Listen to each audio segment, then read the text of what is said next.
Pinaalis ako ng anak ko sa buhay niya sa loob ng 20 taon. Hindi ako kinausap. Binaliwala ang lahat ng pagtatangka kong kontakin siya hanggang sa yumaman ako. Bigla, inanyayahan niya ako sa Pasko na parang walang nangyari. Ngunit mayroon akong plano. Pagdating ko sa bahay niya, ngumiti ako at sinabing, "May sorpresa ako para sa iyo." Nagningning ang mga mukha nila sa kasakiman, naghihintay sa pera ko. Ngunit nang makita nila ang inihanda ko para sa kanila, namutla ang kanilang mga mukha at naglaho ang kanilang mga ngiti. Bago tayo magpatuloy, mangyaring mag-subscribe sa channel at ipaalam sa amin kung saan kayo nakikinig sa mga komento. Tumunog ang telepono habang nagsisimula ako sa aking panggabing gawain. Ang matinis na tunog ay sumingit sa katahimikan ng Disyembre sa aking tahanan sa Quezon City na parang talim. Muntik na akong hindi sumagot. Ang mga telemarketer ay may paraan ng pagtawag sa mismong oras ng hapunan, ngunit may nagtulak sa akin na abutin ang receiver. "Dad." Ang boses ay tumama sa akin na parang pisikal na suntok. 20 taon. 20 taon ng katahimikan. At ngayon, itong kaswal na pagbati na parang nag-usap lang kami kahapon. "Nico." Ang boses ko ay lumabas na matatag, kahit na pumuti ang mga buko ng kamao ko sa pagkapit sa telepono. Hindi ito inaasahan. "Oo, sige, alam ko." Naririnig ko ang pamilyar na kabanyang tawa. Ang ginamit niya noong bata pa siya nang mahuli sa kasinungalingan. "Makinig ka, alam kong matagal na, pero papalapit na ang Pasko." At nag-uusap kami ni Melinda.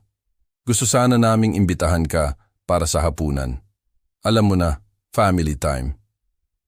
Family time. Ang mga salita ay mapait sa aking bibig. Tinitigan ko ang kupas na litrato ng pamilya sa lamesa ko sa kusina, kung saan si Nico ay 8 taong gulang, bungis-ngis at nakangiti bago magbago ang lahat. "Matagal na?" Hindi ko mapigilan ang talim sa aking boses.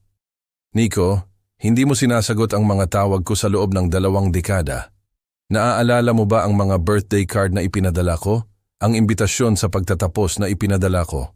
Lahat iyon ay bumalik na hindi binuksan. Dad, halika na. Naging abala ako."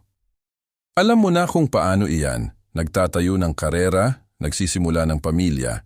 Hindi kailanman sapat ang oras. Hindi kailanman sapat ang oras. Tumayo ako, naglakad-lakad sa maliit na kusina. Sa labas, kumikislap ang mga ilaw ng Pasko sa mga bintana ng mga kapitbahay. Pero bigla, ngayon may oras na. Matapos tamaan ng balita tungkol sa panalo ko sa loterya sa mga pahayagan. Isang paghinto. Masyadong matagal. Hindi ko alam ang pinagsasabi mo. Hindi mo alam? Pinanatili kong kalmado ang boses ko. "Pamilya." Ang salita ay nakabitin sa pagitan namin na parang sumpa. Naalala ko ang lahat ng pagkakataon na nakaupo ako sa teleponong ito. Umaasa na ito ay tatawag. Lahat ng hindi nasagot na mensahe, ang mga ibinalik na liham, ang mga kaarawan na ginugol sa katahimikan. "Tama ka," sabi ko sa wakas. "May kabuluhan ng pamilya. Pupunta ako." "Talaga? Iyan ay mahusay, Dad. Bisperas ng Pasko, mga 6:00. Iti-text ko sa iyo ang address." "Gawin mo." Huminto ako, hinayaan ng katahimikan na humaba. "At Nico, may sorpresa ako para sa iyo." "Isang sorpresa?" Nagningning ang boses niya at halos marinig ko ang mga dolyar sa tono niya. "Anong uri ng sorpresa?" "Makikita mo." Ibinaba ko ang telepono bago siya makasagot. Maingat kong inilapag ang telepono, ang aking mga kamay ay bahagyang nanginginig. Iba na ang pakiramdam ng kusina ngayon, puno ng posibilidad. Sa labas, nagsimulang umulan ng niebe o hamog o ulan sa Pilipinas, ngunit panatilihin natin ang niebe para sa konteksto ng Pasko. Nagdudulot ng puting alikabok sa tahimik na mga kalye ng Quezon City. Tumayo ako roon ng matagal, nakatingin sa kawalan. Ang aking isip ay bumabalik sa huling pagkakataon na nakita ko ang mukha ng aking anak. Napakatagal na, ngunit ang ilang sugat ay hindi talaga gumagaling. Naghihintay lang sila, nakabaon sa ilalim ng mga taon ng pagtanggap at tahimik na dignidad, hanggang sa dumating ang tamang sandali upang ihayag ang kanilang sarili. Naglakad ako sa bintana, pinapanood ang pag-ulan ng nyebe at naalala kung paano nagsimula ang lahat. Ang nyebe ay nagpaalala sa akin ng Disyembre 20 taon na ang nakalipas ng gumuho ang lahat ng itinayo ko. Nakaupo ako sa kusinang ito. Bagaman iba ang pakiramdam ng bahay noon, mas mainit, puno ng pangako ng pamilya. Nag-iimpake si Melinda, ang mga maleta niya ay nakakalat sa sahig ng aming kwarto na parang bukas na sugat. Nakakaawa ka, Santiago. Ang boses niya ay umalingaw-ngaw sa aking alaala, matalim at malupit. 45 taong gulang ka na at ano ang napala mo? Isang dead-end job sa Morrison & Associates, isang utang na bahay na halos hindi natin mabayaran, at mga pangarap na hinding-hindi matutupad. Naalala ko ang pagtayo sa pinto. Pinapanood siya na nagtitiklop ng mga damit ng may mekanikal na presisyon. Akala ko masaya tayo. Masaya? Tumawa siya, isang tunog na parang basag na salamin. Kailan mo huling ginulat ako? Kailan mo ako huling dinala sa isang magandang lugar? Tratuhin ako ni Roberto na parang reyna. Si Roberto, ang bago niyang nobyo, ang may mamahaling BMW at opisina sa itaas. Ang matagal nang tumatawag sa bahay namin bago ko tuluyang maintindihan kung ano ang nangyayari. Paano si Nico? Tanong ko, kumakapit sa pag-asa. Kailangan niya ng katatagan. Kailangan niya ang kanyang ama. Kailangan niya ng isang nagwagi bilang ama. Isinara niya ang maleta. Ang naging buhay mo lang ay isang pagkabigo. Ang diborsyo ay mabilis at brutal. Ang abogado ni Melinda ay mahal. Ang akin ay masyadong maraming trabaho at mababa ang bayad. Umalis siya na dala ang bahay, ang kotse, at ang katapatan ng aming anak. Lumipat ako sa maliit na inuupahang bahay na ito sa Quezon City. Nagsisimula muli sa edad na 45 na walang anuman kundi ang trabaho ko sa pag-a-account at ang mapait na lasa ng pagtataksil. Si Nico ay 18 noon. Sapat na ang edad upang pumili ng panig. Pinili niya ang panig ni Melinda ng walang pag-aalinlangan. Tama si Mama, sabi niya sa isa sa mga huling pag-uusap namin. Ang boses niya ay malamig sa pagiging sigurado ng kabataan. Naghahanap ka lang ng mga dahilan. Siguro kung mas nagsikap ka, mas naging matagumpay, hindi mangyayari ang lahat ng ito. Sinubukan kong magpaliwanag upang maintindihan niya, ngunit nagpasya na siya. May pera ang stepfather, impluensya, koneksyon. Ano ang mayroon ako? Isang maliit na apartment at isang sirang puso. 20 taon ng katahimikan ang sumunod. 20 taon ng mga birthday card na ibinalik na hindi binuksan. Ng mga tawag sa telepono na dumiretso sa voicemail. Ng mga Paskong ginugol na nag-iisa sa tahimik na bahay na ito. Natuto akong mamuhay sa kawalan upang makahanap ng kabuluhan sa maliliit na bagay. Ang aking trabaho, ang aking mga libro, ang paminsan-minsang kabaitan ng mga kapitbahay. Ngunit hindi ako kailanman tumigil sa pag-asa. Hindi kailanman tumigil sa paniniwala na balang araw maaalala ng aking anak ang lalaking nagturo sa kanya na magbisikleta, na nagpuyat buong gabi nang may pulmonya siya, na nagmahal sa kanya ng walang pasubali kahit na hindi sapat ang pag-ibig. Ang panalo sa loterya ay nagpabago sa lahat. PHP 800,000 na walang buwis mula sa isang tiket na binili ko sa isang iglap sa tindahan sa sulok. Ang kwento ay umabot sa lokal na balita, pagkatapos ay sa mga pahayagan ng estado. Sa loob ng isang linggo, nagsimulang tumawag muli ang telepono ko. Mga lumang kaibigan na hindi ko na narinig sa loob ng maraming taon, malayong kamag-anak na nakalimutan ko na umiral. At pagkatapos, ngayon, ang tawag na hinihintay ko at kinatatakutan sa pantay na sukat. Naglakad ako sa aking desk at hinugot ang folder na iniipon ko sa loob ng maraming buwan. Bank statement, record ng pamumuhunan, legal na dokumento, lahat ng kailangan ko para sa bisperas ng Pasko, lahat ng kailangan ko upang ipakita sa aking anak kung anong uri ng lalaki ang naging ama niya.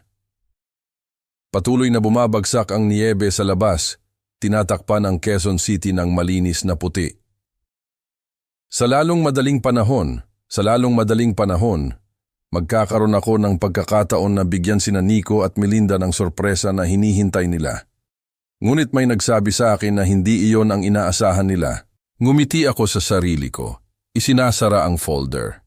Ang 20 taon ay matagal na panahon upang maghintay para sa hustisya, ngunit ang ilang mga bagay na natutunan ko ay nagkakahalaga ng paghihintay. Ang pag-iisa ang naging guro ko, kahit na hindi ko iyon napagtanto noong panahong iyon.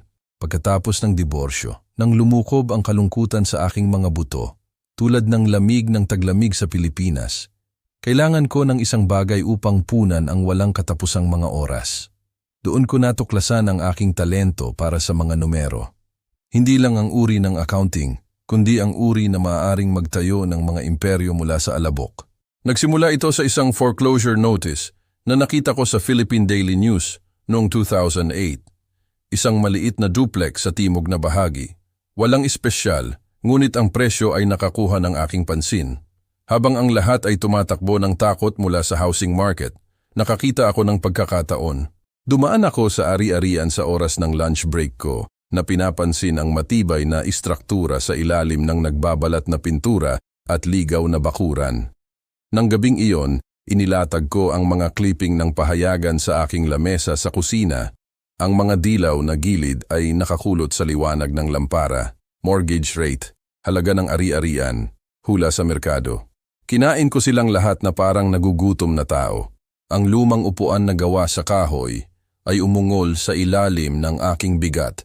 Habang ako ay nakayuko, kinakalkula ang mga panganib sa likod ng mga utility bill. Sigurado ka ba tungkol dito, G. Santiago? Ang bangkero ay tumingin sa akin sa ibabaw ng kanyang salamin, nagdududa. Ang real estate ay isang mapanganib na laro sa ngayon. Sigurado ako. Nilagdaan ko ang mga papel ng may matatag na mga kamay, bagaman ang puso ko ay tumitibok. Iyon ang bawat sentimo na naipon ko mula noong diborsyo, kasama ang isang maliit na utang laban sa aking katamtamang retirement account. Ang duplex ay naging proyekto ko sa gabi. Pupunta ako doon pagkatapos ng trabaho, ang mga kasangkapan ay kalansing sa aking trunk at gugugol ng oras sa pagkaskas ng pintura, pag-aayos ng mga tagas, pagpapalit ng mga nabubulok na tabla. Ang pisikal na paggawa ay maganda, may layunin. Sa kauna-unahang pagkakataon sa loob ng maraming taon, gumagawa ako ng isang bagay sa halip na basta mabuhay lang. Pagkalipas ng 6 na buwan, nagkaroon ako ng mga nangungupahan, mabuting tao, isang batang mag-asawa na nagsisimula, nagpapasalamat para sa malinis na mga pader at gumaganang tubo. Sinasaklaw ng upa ang aking mortgage na may maliit na kita na natitira. Agad akong nag-reinvest, bumili ng isa pang ari-arian, pagkatapos ay isa pa. Ang malaking resesyon ay ang aking gintong pagkakataon. Habang ang iba ay nawalan ng kayamanan, tahimik kong itinayo ang akin, isang maingat na pagbili sa bawat oras. Natuto akong basahin ang mga kapitbahayan na parang libro upang makita ang potensyal kung saan ang iba ay nakakita lamang ng mga problema. Ang mga kalkulasyon sa hating gabi ay naging gawain. Ang mga spreadsheet ay nagniningning sa screen ng aking computer. Sinusubaybayan ang kita at gastos ng may pamamaraan na presisyon. Pagsapit ng 2015, nagmamay-ari ako ng 12 ari-arian sa buong Quezon City. Pagsapit ng 2020, 23. Nakatira ako sa parehong maliit na inuupahang bahay. Nagmamaneho ng parehong maaasahang Honda. Nagsuot ng parehong katamtamang damit. Ngunit sa ilalim ng ibabaw ay nag-iipon ako ng kapangyarihan. Ang uri na nagmula sa matatalinong desisyon na ginawa sa matiyagang pag-iisa. Ang panalo sa loterya ay swerte, sigurado, ngunit ito ay lumapag sa isang pundasyon na itinayo ko sa pamamagitan ng disiplina at determinasyon. PHP 800,000 na idinagdag sa kung ano ang kinita ko na sa pamamagitan ng pawis at estratehiya. Mas mayaman ako kaysa sa maiisip ni Nico, higit pa kaysa sa kailanman paniniwalaan ni Melinda na posible. Tiningnan ko ang orasan, malapit na ang hating gabi. Tumigil na ang pag-ulan ng nyebe, nag-iwan sa Quezon City na balot sa malinis na katahimikan. Magdadala ang bukas ng mga bagong hamon, mga bagong pagkakataon upang patunayan na ang tahimik na lalaki na itinanggi nila bilang isang pagkabigo ay naging iba. Alam ba ni Nico ang buong lawak ng nagawa ko? Naintindihan ba niya na ang kanyang ama ay hindi lang swerte, kundi matalino. Nagdududa ako. Sa isip niya, ako pa rin ang sirang lalaki na nawalan ng lahat, 20 taon na ang nakakaraan. Ngunit ang lalaking iyon ay wala na, napalitan ng isang natutong gawing lakas ang kalungkutan. Ang pagkabigo ay tagumpay. Ang bahay ay umayos sa paligid ko, nang may pamilyar na mga tunog. Mayroon akong trabaho na dapat gawin, mga plano na dapat tapusin. Ang bisperas ng Pasko ay papalapit na at nilayon kong maging handa. Dumating ang umaga na may sariwang niebe na nagdudulot ng alikabok sa mga bintana at humihigop ako ng kape sa aking lamesa sa kusina nang tumawag muli ang telepono. Ang tunog ay nagpahinto sa akin, ang tasa ay kalahati papunta sa aking labi. 2 tawag sa loob ng 2 araw pagkatapos ng 2 dekada ng katahimikan. Santiago. Ang boses ni Melinda ay tumama sa akin na parang malamig na hangin. Iyon pa rin ang parehong nanginginig na tono na ginamit niya noong gusto niya ng isang bagay, bagaman ang edad ay nagpakapal sa mga gilid. Sana hindi mo masamain ang pagtawag ko. Nakuha ko ang numero mo mula kay Nico. Maingat kong inilapag ang kape ko. Melinda, napakamaalalahanin mo na makipag-ugnay.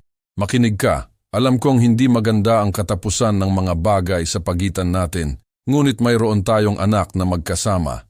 Iyan ay may kabuluhan, di ba? Si Nico ay nasa gulo, Santiago. Totoong gulo. Kailangan niya ng tulong. At naisip ko, well, sa iyong kamakailang magandang kapalaran. Naririnig ko ang kaluskos sa likuran, mga bulong. Pagkatapos, ang boses ni Nico, mahina ngunit malinaw. Magtanong ka pa. Sabihin mo na apurahan. Anong uri ng gulo? Pinanatili kong neutral ang boses ko, bagaman humigpit ang hawak ko sa receiver. Ang negosyo niya, alam mo na kung paano iyan. Napakawalang katiyakan ng mundo ng startup. May mga investor na humihinga sa kanyang leeg. At kung hindi siya makakita ng pera, sa lalong madaling panahon, hinayaan niya ang pangungusap na nakabitin. Ayaw kong humingi ngunit maaari mo bang tulungan? Para sa dati. Mas maraming bulong. Sabihin mo para sa kinabukasan ng mga apo. Ito ay para sa kinabukasan ng mga apo. Patuloy ni Melinda. Ang boses niya ay nagkakaroon ng nagmamakaawang kalidad na naaalala ko mula sa aming kasal. Ayaw mo silang magdusa dahil sa mga problema sa negosyo, di ba? Pinanood ko ang singaw na tumataas mula sa aking tasa ng kape. Iniisip ang lahat ng pagkakataon na nahulog ako sa rutang ito. Ang gawa-gawang krisis, ang emosyonal na manipulasyon, ang paraan kung paano niya laging alam kung aling mga boton ang itutulak. Magkano? Tanong ko. Well, PHP 10,000 ay sasaklaw sa mga agarang problema. Ngunit kung maaari kang mag-abot ng PHP 15,000, isa pang bulong. Siguro PHP 20,000 para sigurado. Siguro PHP 20,000 para lang maging ligtas. Muntik na akong tumawa. PHP 20,000 na hinihingi ng kaswal na parang nanghihiram ng asukal sa kapitbahay. Nakikita ko. Santiago, alam kong galit ka tungkol sa nakaraan, ngunit ito ay mas malaki kaysa sa ating mga problema. Ito ay tungkol sa pamilya, tungkol sa paggawa ng tama. Ang tama! Inulit ko ang mga salita ng dahan-dahan. Sabihin mo sa akin, Melinda, ano ang tama tungkol sa 20 taon ng katahimikan? Ano ang tama tungkol sa pagbabalik ng mga birthday card na hindi binuksan? Ano ang tama tungkol sa pagtuturo sa ating anak na tratuhin ang kanyang ama na parang estranghero? Tumigas ang boses niya. Iyan ay sinaunang kasaysayan.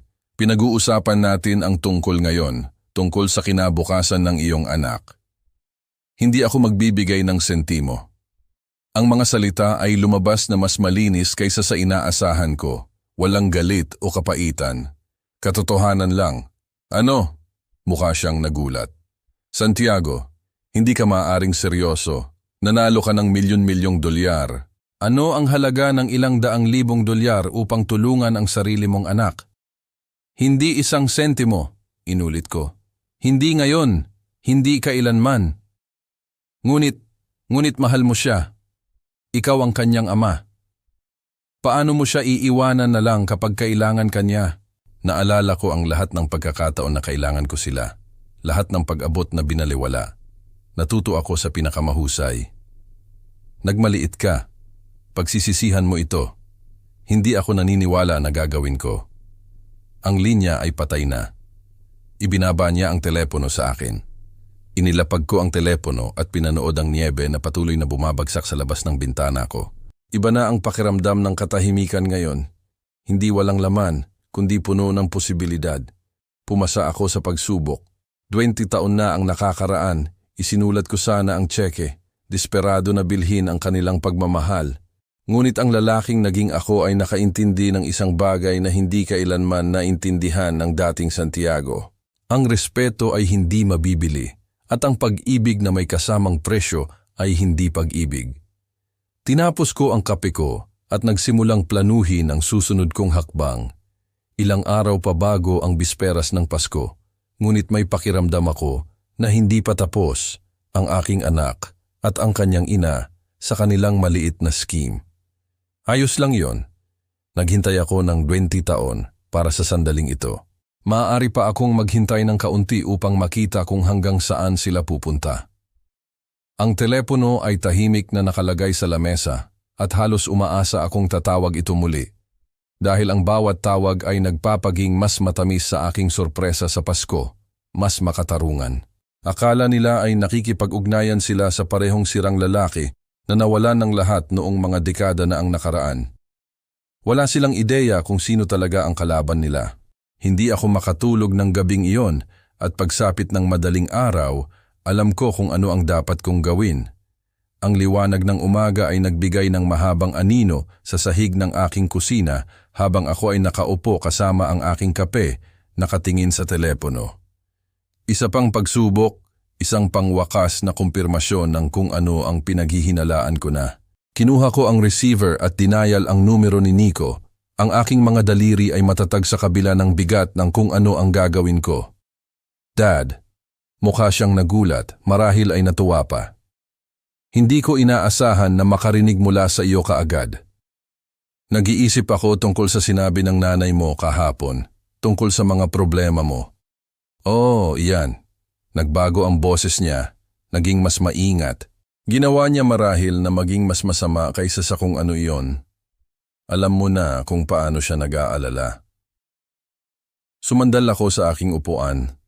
Pinapanood ang hangin ng taglamig na kalansingin ng aking mga bintana. Sa totoo lang, Nico, tumawag ako dahil mayroon akong sariling mga problema. Mga problema? Pinansyal? Hinayaan ko ang mga salita na nakabitin sa hangin, pinapansin kung paano nagbago ang kanyang paghinga. Natatakot ako na gumawa ako ng ilang kakilakilabot na desisyon sa panalo ko sa loterya. Nasangkot sa cryptocurrency trading. Alam mo na, Bitcoin, Ethereum, lahat ng mga digital na pera na pinag-uusapan ng lahat. Oh, hindi. Ngunit ang tono niya ay hindi nagpapakita ng pakikiramay.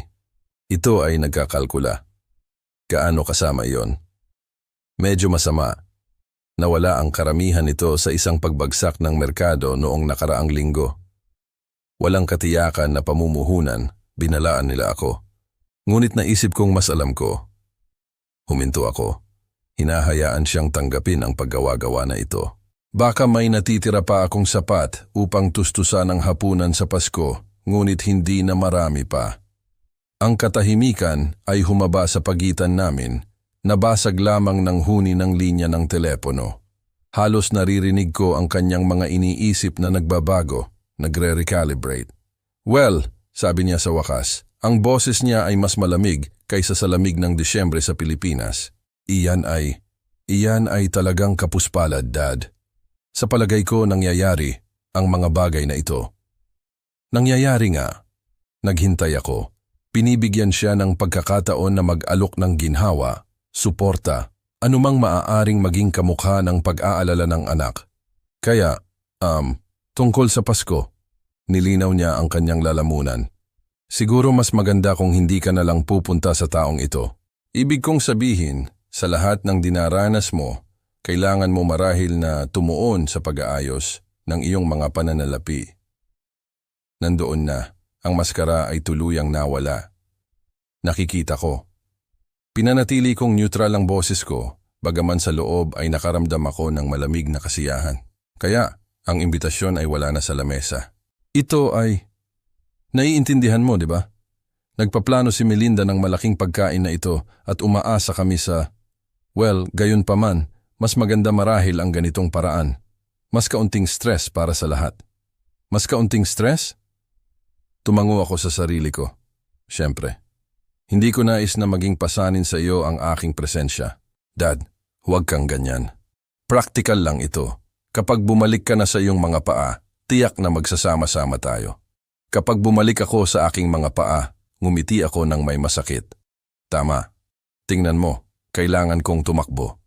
Conference call sa loob ng 5 minuto, ngunit mag-uusap tayo sa lalong madaling panahon. Okay.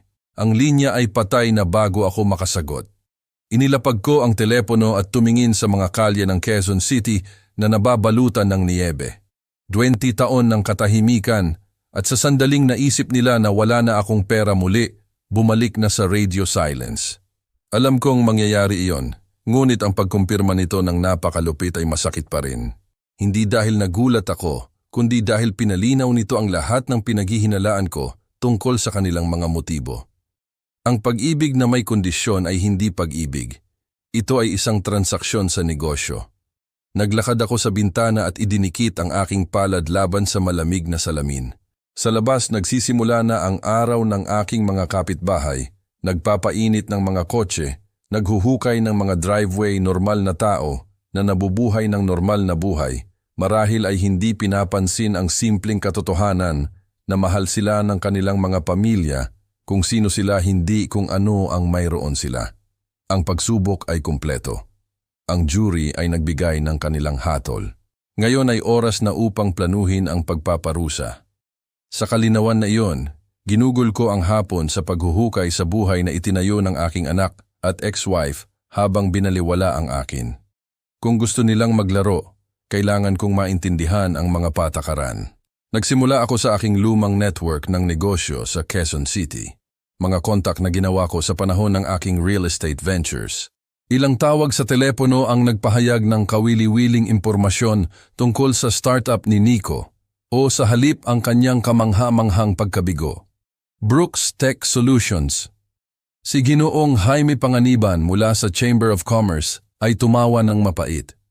Ang batang iyon ay nagwaldas ng pera ng investor na parang konfeti. Nangako ng revolusyonaryong software, naghatid lamang ng mga dahilan at mamahaling tanghalian. Ano ang nangyari sa mga investor? Hindi sila masaya. Ang balita ay may utang siya na malapit sa PHP 100,000 sa pagitan ng venture capital firm at mga pribadong backer. Ang ilan sa kanila ay kumukuha na ng mga abogado. Nagtala ako sa isang legal pad. Ang isip ng aking accountant ay automatikong nag-oorganisa ng impormasyon. PHP 100,000 na utang. Iyon ang nagpaliwanag ng desperasyon. Ang internet ang nagbigay ng natitirang bahagi ng puzzle. Ang LinkedIn ni Nico ay nagpakita ng isang serye ng mga nabigong venture. Bawat isa ay tumatagal lamang ng sapat na katagalan upang makaakit ng pondo bago bumagsak.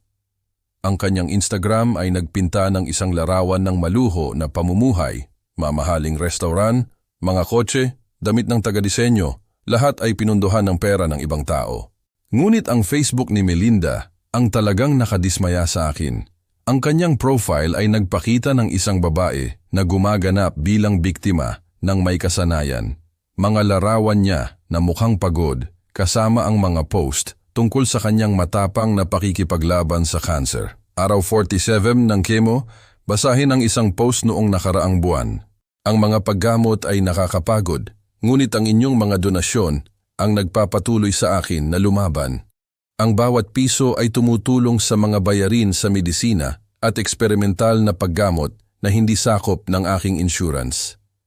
Nag-scroll ako sa loob ng maraming buwan ng katulad ng mga post. Bawat isa ay mas mapanlin lang kaysa sa huli.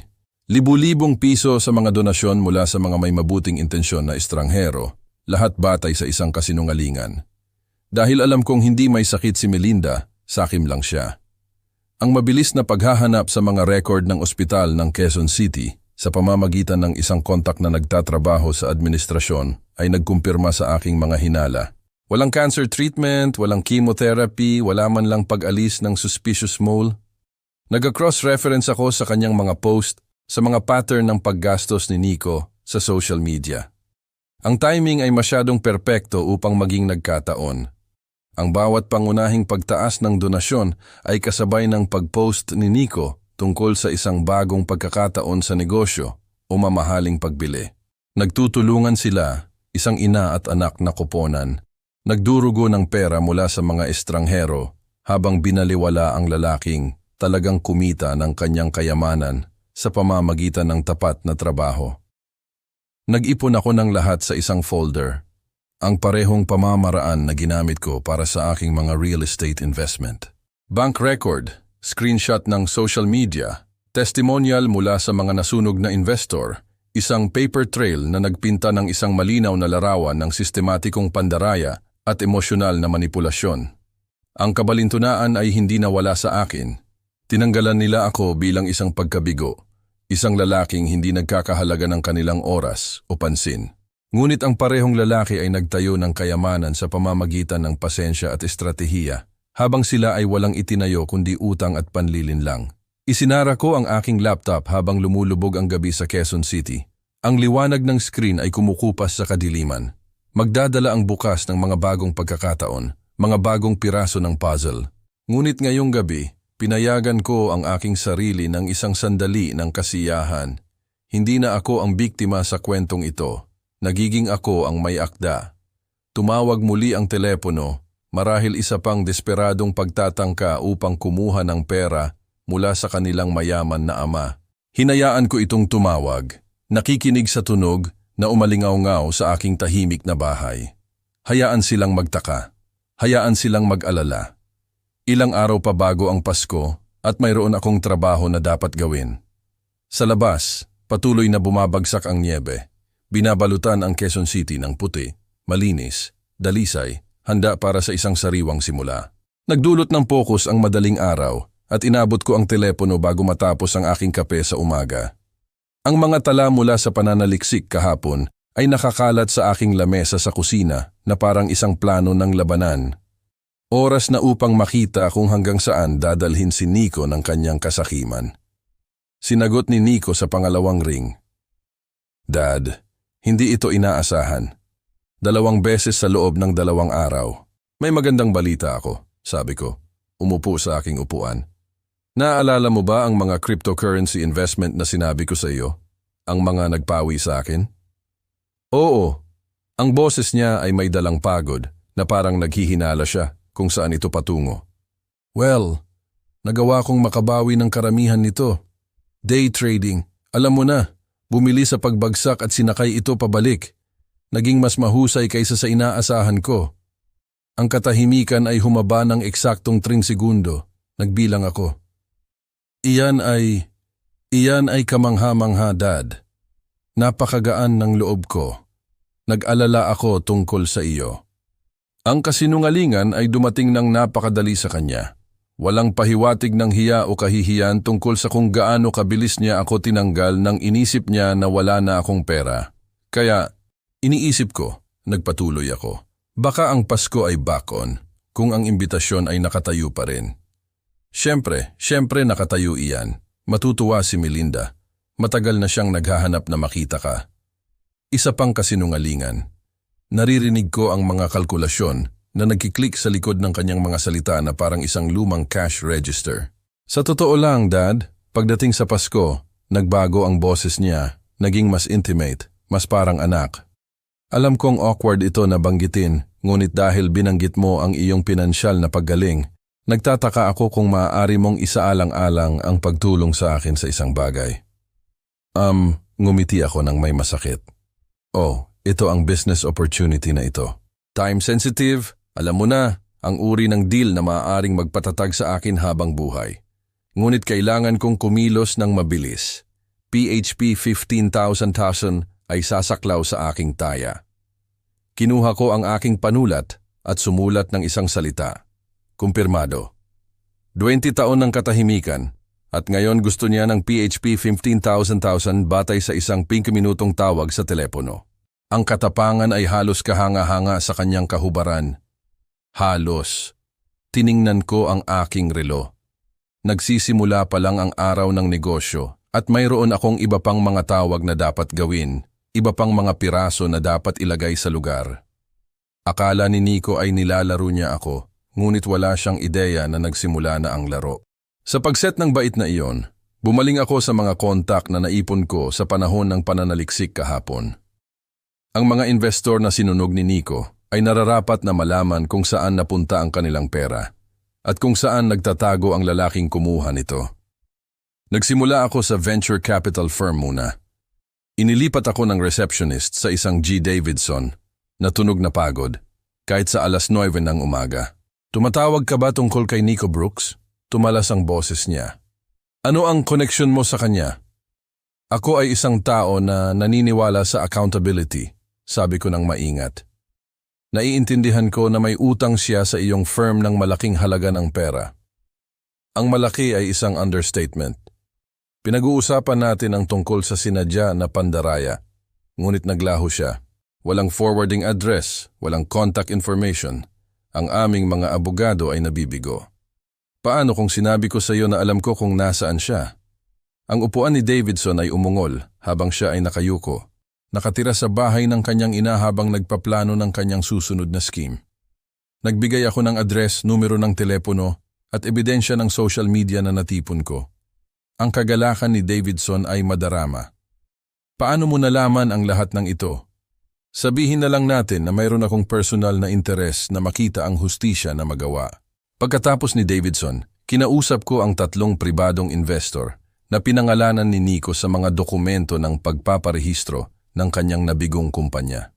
Ang kanilang mga reaksyon ay kapansin-pansin na magkatulad. Paunang pagdududa na sinundan ng halos hindi mapigilan na galit nang nagbigay ako ng patunay ng kanyang kinaroroonan. Ang maliit na whistle na iyon, unggol ni Ginang Elena Marquez, na nawalan ng PHP 2,500,000 pounds sa kanyang solar panel startup. Alam kong nagtatago siya sa isang lugar. Sinabi ng aking abogado na kakailanganin namin ng isang pribadong investigador upang mahanap siya. "Ituring ang investigasyon na kumpleto," sabi ko. "Nagpapadala rin ako sa iyo ng ebidensya ng kanyang kasalukuyang pamumuhay, mga post sa social media na nagpapakita ng mamahaling pagbili, pagbisita sa restaurant, mga luxury item, lahat habang nagkiklaim ng bankruptcy." Pagsapit ng tanghali, kinausap ko na ang 7 investor. Pagsapit ng 2:00, nagtatayo sila ng isang kolektibong lawsuit. Pagsapit ng 3:00, nagkaroon sila ng isang conference call na nakaschedule sa kanilang mga legal team. Umupo ako sa aking home office, napapalibutan ng mga papel at screenshot, nakikinig sa aking telepono na tumatawag ng may mga update. Ang bawat tawag ay nagdala ng mas maraming kasiyahan kaysa sa huli. "G. Anonymous," sabi ni Davidson nang tumawag siya muli. "Hindi ko alam kung sino ka, ngunit binigyan mo kami ng eksakto kung ano ang kailangan namin. Nagfa-file kami ng mga emergency motion upang i-freeze ang kanyang mga account at kumpiskahin ang anumang asset na maaari naming mahanap." "Gaano kabilis mo magagawa iyan?" "Pinag-uusapan namin ang mga araw, hindi linggo." Ang Pasko ay maaring maging napaka-interesante para kay G. Brooks. Inifile ko ang business card ni Davidson sa iba, lumilikha ng isang maayos na tumpok ng mga kahihinatnan. Sa loob ng 20 taon, nabuhay si Nico ng walang pagharap sa accountability para sa kanyang mga aksyon. Malapit na itong magbago. Tumawag muli ang telepono. Sa oras na ito, si Ginang Elena Marquez yon. Ang aming mga abogado ay nakikipag-ugnayan sa iba. Hahampasin namin siya mula sa lahat ng panig ng sabay-sabay. Wala nang pagtatago. Wala nang mga laro. Masaya akong makatulong. "Isa pang bagay," sabi niya. "Kapag nahanap namin siya at mahahanap namin siya, gusto kong magpasalamat sa iyo ng maayos. Binigyan mo kami ng pag-asa nang naisip namin na nawala na ang lahat." Naghangap ako at tumingin sa mga kalye ng Quezon City kung saan inisip ng aking anak na ligtas siya. Kung saan inisip niya na maaari niyang ipagpatuloy ang kanyang mga scheme nang walang kahihinatnan. Tumigil na ang pag-ulan ng niebe, nag-iiwan sa mundo na malulutong at malinaw. Perpektong visibility para sa kung ano ang darating. Binuksan ko ang aking laptop at nagsimulang mag-type ng isang email sa lokal na istasyon ng balita.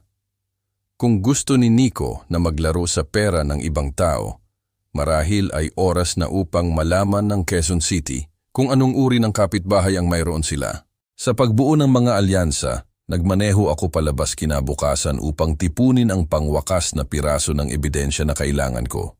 Ang ospital ng St. Elizabeth ay nakaupo sa silangan na bahagi ng Quezon City.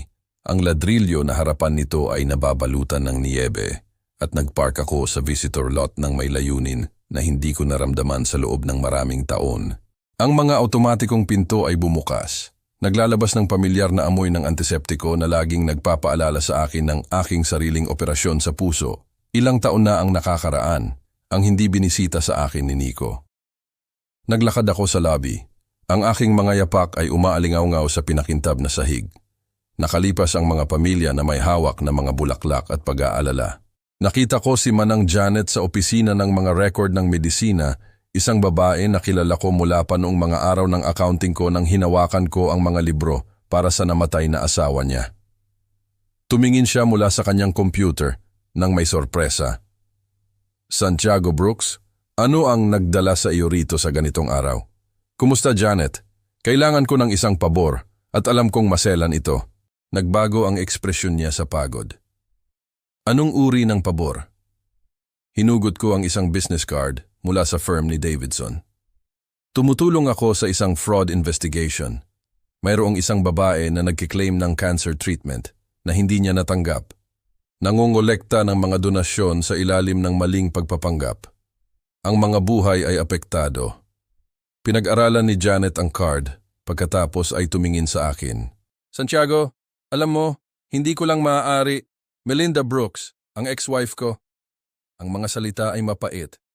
Naglalaro siya ng scam sa social media, nagkiklaim ng chemotherapy treatment na hindi kailanman nangyari.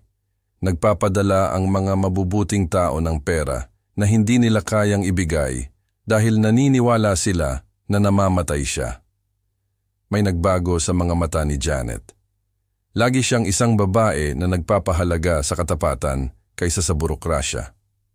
Mananatili ito sa pagitan natin, sabi niya ng tahimik. 20 minuto pagkatapos, umupo ako sa kotse ko na sinusuri ang mga printout. Malinis na medical history pabalik sa 5 taon.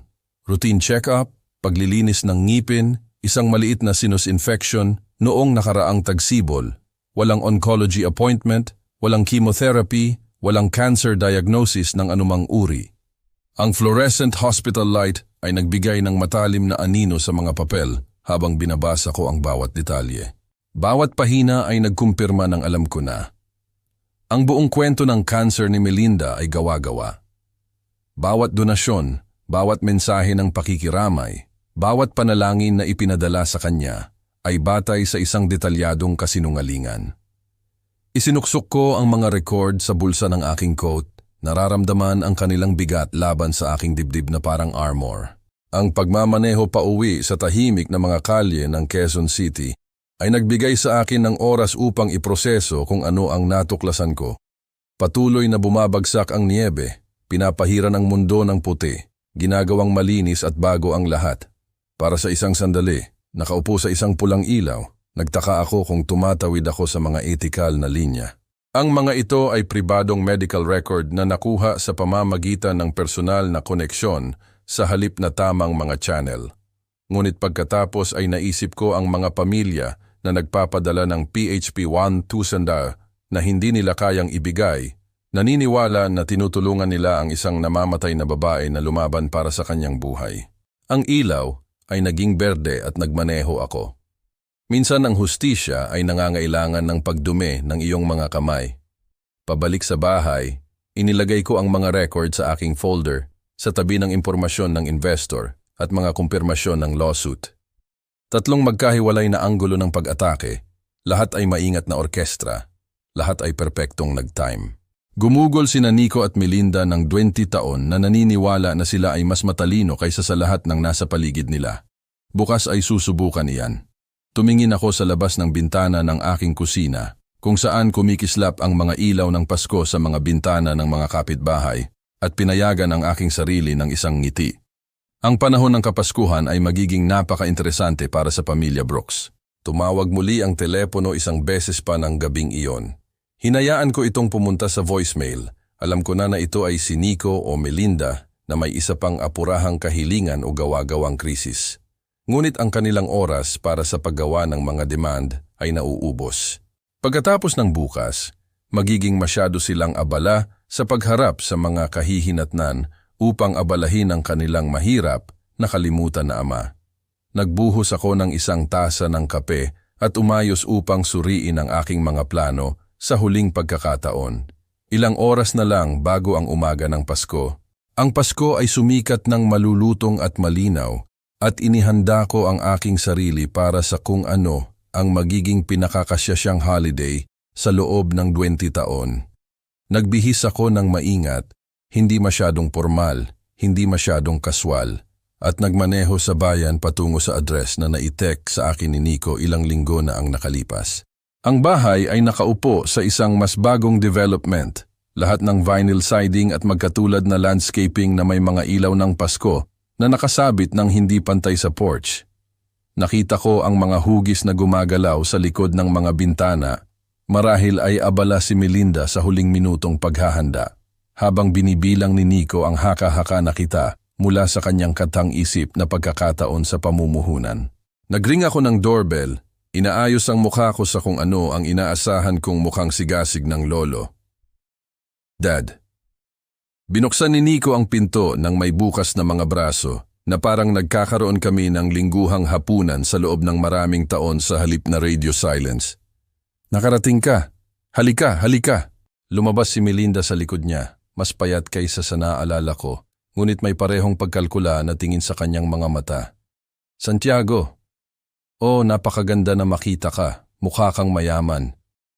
Pumasok ako sa kanilang mainit na sala, pinapansin ang mamahaling muebles na hindi masyadong tugma, ang malaking telebisyon, ang mga bag ng taga-disenyo na walang ingat na nakalagay sa mga upuan. Lahat ay binili gamit ang pera ng ibang tao, walang duda. Salamat sa pag-imbita sa akin, sabi ko, isinasabit ang aking coat sa kanilang rack. May dala akong espesyal para mamaya. Isang sorpresa para sa inyong dalawa. Agad na lumiwanag ang kanilang mga mata. Isang sorpresa? Ikinulong ni Melinda ang kanyang mga kamay. Napakamaalalahanin. Umupo kami para kumain sa isang lamesa na maaaring magpakain ng 12, puno ng mga pinggan na mukhang kahanga-hanga. Ngunit lasa na parang nagmula sa grocery store deli. Inukit ni Nico ang pabo ng may theatrical flourish, habang pinupuno ni Melinda ang mga baso ng alak at tinatanong ako tungkol sa aking paggaling mula sa mga pagkalugi ng cryptocurrency.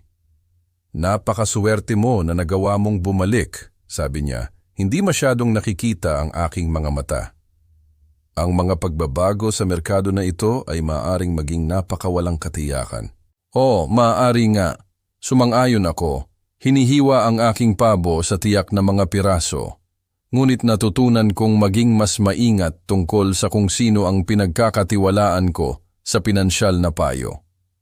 Sinimulan ni Nico ang isang detalyadong paliwanag ng kanyang pagkakataon sa pamumuhunan sa AI, kumpleto sa mga inaasahang return at timeline urgency. Tumango ako, nagtatanong na nagpaparamdam na interesado ako. Habang pinapanood ang kanilang mga mukha na nagiging mas masigla sa bawat nakita na tanda ng aking pagpayag na mamuhunan. Ang katok ay dumating habang naghahatid si Melinda ng dessert. Matalim, may autoridad, ang uri ng katok na nangangahulugang negosyo. Sumimangot si Nico, inilapag ang kanyang tinidor. Hindi ako umaasa ng sinuman. Naglakad siya sa harap ng pinto, nakasunod kami ni Melinda. Sa bintana, nakita ko ang isang lalaki na nakasuot ng madilim na coat na may hawak na sobre. Nico Brooks? Tanong ng lalaki nang bumukas ang pinto. Oo. Na-serve ka na? Iniabot niya ang sobre at tumalikod upang umalis. Tinitigan ni Nico ang mga papel. Ang mukha niya ay nawalan ng kulay habang nagbabasa siya. Hindi ito maaaring tama. Ano iyan, mahal? Sumilip si Melinda sa kanyang balikat. Ito ay isang lawsuit. Maraming lawsuit. Ang mga investor, nahanap nila ako. Nanginginig ang kanyang mga kamay habang binabalik niya ang mga pahina ng legal na dokumento. Emergency asset freeze, mga demand para sa restitution, mga aligasyon ng criminal fraud.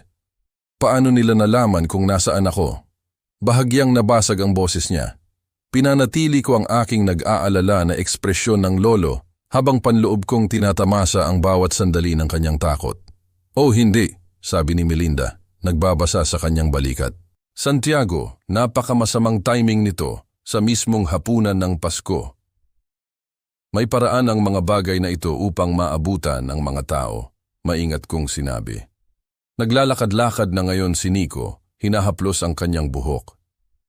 "Kailangan kong tawagan ang aking abogado." "Hindi, kailangan kong umalis dito. Maaari nilang i-freeze ang lahat, ang bahay, ang mga account, lahat." "Magkano ang gusto nila?" tanong ni Melinda. "PHP 100,000, kasama ang mga pinsala, kasama ang interes." Mukha siyang masusuka. Bumaling sa akin si Melinda ng may pamilyar na ekspresyon na naaalala ko mula sa aming kasal, ang lumilitaw tuwing kailangan niya ng isang bagay na mahal. "Santiago," sabi niya ng maingat, "alam kong awkward ito, ngunit ang pamilya ni Nico, ang aming anak, at sa iyong kamakailang magandang kapalaran, marahil maaari kang tumulong sa mga bayarin sa abogado hanggang sa maayos ito." Kinuha niya ang kanyang telepono. Marahil ay upang simulan ang pagkalkula kung magkano ang naisip niya na maaari niyang makuha mula sa akin. Ngumiti ako sa kanya. Ang parehong matiyagang ngiti na isinuot ko sa loob ng 20 taon ng manipulasyon at pagtanggi. "Sa totoo lang, Melinda, sa tingin ko magkakaroon ka ng mas malaking problema kaysa sa mga bayarin sa abogado sa lalong madaling panahon." Tumingin siya mula sa kanyang telepono, huminto sa gitna ng pagdayal. "Ano ang ibig mong sabihin?" "Kilala ko ang isang tao na nag-i-specialize sa mga kaso ng pandaraya," sabi niya. Ang boses niya ay nagkakaroon ng determinadong tono na naaalala ko mula sa aming kasal. Isang kaibigan sa Facebook, mahusay na abogado, humahawak sa mga ganitong uri ng sitwasyon sa lahat ng oras. Binuksan niya ang kanyang telepono at nag-navigate sa Facebook.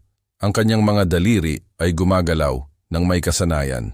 Pinanood ko ang mukha niya, alam kong ano ang darating, ngunit curious na makita kung paano ito magbubukas. Ang unang notification badge ay nagpakita ng 947 mensahe. Bahagyang tumaas ang kilay niya, ngunit hindi pa siya nag-aalala. Ang mga sikat na tao ay nakakakuha ng maraming mensahe, lalo na sa panahon ng Kapaskuhan. Pagkatapos ay nagsimula siyang mag-scroll. Bulong niya, ang mukha niya ay namutla habang nagbabasa siya. Nanginginig ang telepono sa kanyang mga kamay. "Melinda, ano iyan?" Sumandal si Nico sa kanyang balikat. Nakalimutan ang mga papel ng lawsuit. Sinasabi nila na nagpanggap ako na may cancer. Tingnan ang mga komentong ito. Fraud, scammer, nakakasuklam. Mayroong daan-daan sa kanila. Humigop ako ng aking kape at pinanood ang palabas na magbukas. Nag-scroll siya ng mas mabilis. Ang kanyang paghinga ay naging mababaw. Mayroong balita. Babae sa Quezon City inilantad para sa Peking cancer scam. Sino ang kinuha ni Nico ang telepono at binasa ng malakas? Anonymous. Source ay nagbibigay ng medical record na nagpapatunay na hindi kailanman nakatanggap si Melinda Brooks ng cancer treatment sa kabila ng pagkolekta ng libo-libo sa mga donasyon para sa chemotherapy costs. Hindi ito maaaring mangyari, nabasag ang boses ni Melinda.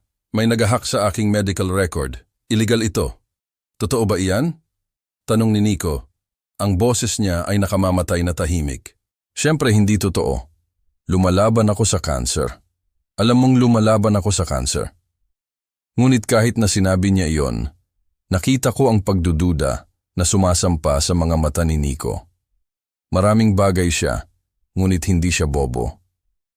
Ang mga medical record ay masyadong detalyado, masyadong opisyal upang maging gawa-gawa. Diyos ko ma, Diyos ko, alam mo ba kung ano ang ibig sabihin nito? Iimbestigahan nila ang lahat, ang aking mga lawsuit, ang iyong mga donasyon, lahat iyon. Ang telepono ni Melinda ay umugong ng may isa pang notification, pagkatapos ay isa pa. Ang mga mensahe ay bumubuhos na ngayon. Dating mga donor na humihingi ng mga refund, mga reporter na humihingi ng mga interview. Ang mga autoridad ay nagtatanong, "Itigil mo." Bulong niya, nakatingin sa screen. "Itigil mo." "Hindi ko ito mapipigilan," sabi ni Nico. "Ginawa mo ito, dinala mo ito sa atin." Wala akong ginawa. May nag-set up sa akin. Bumaling sila sa akin ng sabay-sabay na parang biglang naalala na nandoon ako. Ang kanilang mga mukha ay nagpakita ng pinaghalong desperasyon at pag-asa. Ang parehong ekspresyon na nakita ko ng hindi mabilang na beses nang kailangan nila ng isang bagay mula sa akin. "Santiago," sabi ni Melinda. Ang boses niya ay naging matamis sa kabila ng takot. "Sinabi mo na may sorpresa ka para sa amin. Pakisabi sa akin na dinala mo ang pinag-usapan natin, ang pera para sa pamumuhunan ni Nico. Kailangan namin iyon ngayon higit kailanman." Tumango si Nico ng sabik. "Dad, alam kong mukhang masama ito, ngunit maaari nating ayusin ito. Sa tulong mo, maaari tayong kumuha ng pinakamahusay na mga abogado, ang pinakamahusay na public relations firm. Maaari nating mawala ang lahat ng ito." Tumayo ako ng dahan-dahan, inilalagay ang aking tasa ng kape ng may sadyang pag-iingat. Sinundan ng kanilang mga mata ang bawat galaw ko, gutom at desperado. "Sa totoo lang, Melinda, naihatid ko na ang iyong sorpresa." Ang mga salita ay nakabitin sa hangin na parang usok. Naglakad ako sa coat rack at hinila ang aking jacket, nagtatagal sa bawat button. "Ano ang ibig mong sabihin?" Ang boses ni Melinda ay matalim sa pagtaas ng takot. "Ang ibig kong sabihin ay eksakto kung ano ang sinabi ko. Ibinigay ko na sa iyo kung ano ang nararapat sa iyo." "Ngunit ang pera," nagsimula si Nico. "Walang pera, hindi para sa iyo." Naglakad ako sa pinto. Ang kanilang naguguluhan na mga boses ay sumusunod sa akin. "Santiago, hintayin mo. Hindi ka maaaring umalis na lang. Kailangan nating pag-usapan ito." Ngunit binabalik ko na ang hawakan, lumalabas sa malamig na gabi ng Pilipinas. Ang pinto ay nagsara sa likod ko nang may mahinang click. Pinutol ang kanilang mga pagsusumamo at protesta. Naglakad ako sa kotse ko nang hindi tumitingin pabalik, bagaman nakita ko ang mainit na liwanag ng bintana ng kanilang sala sa aking peripheral vision. Sa loob, sinusubukan pa rin nilang iproseso kung ano ang nangyari. Naniniwala pa rin na maaari nilang manipulahin ang kanilang sarili palabas ng mga kahihinatnan. Ang makina ay nagsimula ng maayos at huminto ako mula sa curb. Sa aking rearview mirror, nakita ko ang isang figura na lumabas sa bintana. Si Nico, marahil, pinapanood ako na nawawala sa kadiliman. 20 taon ng katahimikan, 20 taon ng pagtanggal, 20 taon ng pagtrato sa akin na parang hindi ako umiiral. Ngayon, alam na nila kung ano ang pakiramdam niyon. Ang mga araw ay lumabo sa mga linggo, at ang mga ulat ay pumatak sa tight-knit network ng chismis at tunay na pag-aalala sa Quezon City. Ang kwento ay nagkaroon ng legs, tulad ng sinasabi nila sa negosyo ng balita, at tumakbo ito ng malayo at malawak. Si Manang Janet mula sa ospital ang unang tumawag. "Santiago, sana ginawa ko ang tamang bagay." Kinuntak ako ng mga autoridad tungkol sa mga record na iyon. Lumabas na may isang tao na hindi nagpakilala na nagtip sa kanila tungkol sa pandaraya. "Sigurado ako na hinawakan mo ito ng naaangkop," sabi ko, naghahalo ng asukal sa aking kape sa umaga. Ang lokal na balita ay kinuha ito. Pagkatapos ay ang mga pahayagan ng estado. May isang bagay tungkol dito na nakakuha ng pansin ng mga tao. Marahil ang katapangan ng pagpapanggap ng kanser para sa pera. Ang iba pang mga update ay dumating sa pamamagitan ng pagkakataon na pagtatagpo sa grocery store, kaswal na pag-uusap sa mga kapitbahay, mga fragment ng impormasyon na nagpinta ng isang larawan ng sistematikong pagbagsak. Ang mga labanan sa korte ni Nico ay naging mabilis at brutal. Ang mga investor, armado ng ebidensya at pinalakas ng matuwid na galit, ay nagpakita ng isang airtight case. Ang hukom ay walang ipinakitang awa para sa isang tao na nagnakaw ng retirement fund at college savings upang pondohan ang isang pamumuhay ng mga kasinungalingan. Nawala ang lahat, ulat ni Tomas, na ang law firm ay humawak ng ilan sa mga papeles. Bahay, kotse, bank account, kinailangan niyang bumalik upang manirahan sa kanyang ina kung maaari mong paniwalaan iyan. Ngunit ang sitwasyon ni Melinda ay maaaring mas masahol pa. Ang pandaraya sa cancer ay tumama sa isang ugat sa publiko sa mga paraan na hindi kailanman magagawa ng mga scheme ng investor ni Nico. Maaring maintindihan ng mga tao ang masamang business deal, ngunit ang pagpapanggap ng malalang sakit ay tumawid sa isang linya na hindi maaaring bawiin. Ang kanyang pahina sa Facebook ay naging isang walang kabuluhan na lupa ng galit ng mga komento at mga demand para sa mga refund. Ang lokal na balita ay nagpatakbo ng isang follow-up story tungkol sa kung paano ang kanyang pekeng paggamot ay kasabay ng mga promoted miracle cure at hindi na patunayang supplement na nagmumungkahi na siya ay kumikita mula sa pag-asa ng mga desperadong tao sa maraming paraan. Fraud charges ay malamang, binanggit ni Carla mula sa aklatan, kung saan nagsimula akong magboluntaryo tuwing Martes ng umaga. Sineseryoso iyan ng opisina ng district attorney, ngunit ang pinakakasiyasyang update ay nagmula sa isang hindi inaasahang pinagmulan. Ang mail carrier, isang batang babae na nagngangalang Sarah, na sumusunod sa kwento, ay huminto sa aking bahay na may isang pakete at hindi mapigilan na ibahagi ang nakita niya. Naghatid ako ng isang bungkos ng mga registered letter sa address na iyon kahapon, sabi niya, tinutukoy ang bahay ni Nico. Legal document sa hitsura. Ang babae na sumagot sa pinto, ang nanay niya, sa tingin ko, mukha siyang tumanda ng 10 taon. Nagpasalamat ako sa kanya at pumasok, nakakaramdam ng isang bagay na hindi ko naranasan sa loob ng mga dekada. Kumpletong kapayapaan. Ang tagsibol na sumunod ay isang paghahayag. Natuklasan ko na ang kalayaan mula sa hinanakit ay parang paggaling mula sa isang mahabang sakit. Bigla nagkaroon muli ng kulay ang mundo. Kumuha ako ng una kong tunay na bakasyon sa loob ng maraming taon, nagmamaneho sa kabila ng mga Rocky Mountains o Cordilleras sa Pilipinas, ngunit panatilihin natin ang Rocky Mountains para sa paglalakbay. Nananatili sa maliliit na bayan kung saan walang nakakaalam ng aking kwento. Sa Colorado, nakilala ko ang isang retiradong guro na nagngangalang Marivich na nagkwento sa akin tungkol sa kanyang volunteer work sa mga programa sa literacy. Sa oras na bumalik ako sa Quezon City, nag-sign up ako upang tulungan ang mga matatanda na matutong magbasa. Masarap sa pakiramdam na magtayo ng isang bagay sa halip na basta gibain lang. Ang community center kung saan ako nagboluntaryo ay puno ng mga tao na humarap sa tunay na hamon. Pagkawala ng trabaho, problema sa pamilya, issue sa kalusugan, at pinili na sumulong sa halip na paatras. Ang kanilang resilience ay naglagay ng aking sariling pakikibaka sa perspective. Mukha kang iba, sabi ni Padre Martin mula sa St. Mary's, kung saan nagsimula akong dumalo muli. Mas magaan, tama siya. Ang bigat na dinala ko sa loob ng 20 taon ay naalis. Nag-iwan ng silid para sa mga bagay na nakalimutan kong nagustuhan ko. Mga libro, mahabang lakad, pag-uusap sa mga tao na nagpapahalaga sa katapatan kaysa sa kita. Nakatira pa rin ako sa parehong katamtamang bahay. Nagmamaneho pa rin ng parehong maaasahang Honda.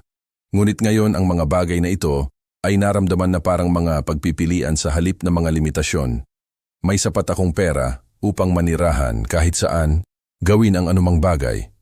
Ngunit natuklasan ko na ang kasiyahan ay nagmula sa iba't ibang pinagmulan kaysa sa inaasahan ko. Isang gabi noong Mayo, habang nagpaplano ako ng isang biyahe upang bisitahin ang Grand Canyon, tumawag ang aking telepono. Ang caller ID ay nagpakita ng numero ni Nico, ngunit hinayaan ko itong pumunta sa voicemail. Kalaunan, nakinig ako sa kanyang mensahe, isang rambling na paghingi ng tawad, na may halong banayad na mga kahilingan para sa pinansyal na tulong. Burado ko ito ng walang pangalawang pag-iisip.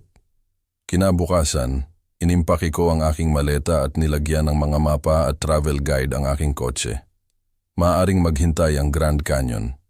Una, magmamaneho ako sa Visayas, kung saan narinig ko ang tungkol sa isang maliit na bayan na nangangailangan ng tulong sa pagtatayo muli pagkatapos ng isang bagyo. Masarap sa pakiramdam na magkaroon ng isang lugar na pupuntahan, isang taong tutulungan. Masarap sa pakiramdam na kailangan para sa tamang dahilan. Habang umaalis ako sa aking driveway, tiningnan ko ng isang beses ang bahay kung saan ginugol ko ang napakaraming tao na naghihintay para sa isang tawag sa telepono na hindi kailanman dumating. Ngayon naintindihan ko na naghihintay ako para sa maling bagay. Ang kalsada sa harap ay walang laman at puno ng mga posibilidad. Pinindot ko ang accelerator at nagmaneho patungo sa anumang darating. Iniiwan ang nakaraan kung saan ito nabibilang. Sa rearview mirror, lumiliit sa bawat milya. Kung gusto mo ang kwentong ito, mangyaring i-like ang video na ito, mag-subscribe sa channel at ibahagi ang iyong mga impression ng kwentong ito sa mga komento. Upang makinig sa susunod na kwento, mag-click sa box sa kaliwa. Salamat sa panonood.